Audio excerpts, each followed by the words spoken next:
avec un coup franc qui a donné ce corner. Bourabia, une combinaison pour un ballon laissé à Giovanni Mdoima qui reprend de voler cette balle contrée qui va se loger dans la lucarne des buts du gardien de Saint-Lô. 1-0 juste avant l'heure de jeu. La grande joie, vous le voyez, des supporters et supportrices de Sainte-Marie. Regardez cette combinaison, et c'est le capitaine Mdoima qui frappe dans un paquet de joueurs où il y a malheureusement pour lui un adversaire, un joueur de Saint-Lô qui dévie cette balle hors de portée de son gardien. 1-0. Et puis, alors que les Sainte-Mariens avaient le match en main à ce moment-là, avaient retrouvé leurs automatismes, leur collectif, un ballon qui circulait parfaitement bien. Ils ajoutent un deuxième but à la suite de cette longue balle, longue transversale.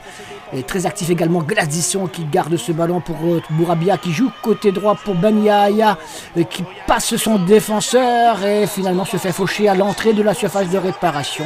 L'arbitre n'hésite pas un seul instant à siffler le penalty. On joue depuis maintenant 60 minutes dans cette rencontre.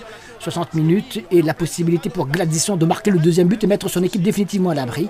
Il ne va pas s'en priver. Il prend un contre-pied parfaitement comme il le faut. Le gardien métropolitain, 2-0. La Sainte-Marienne se qualifie brillamment pour le 8e tour de cette Coupe de France. Il ne se passera ensuite plus rien.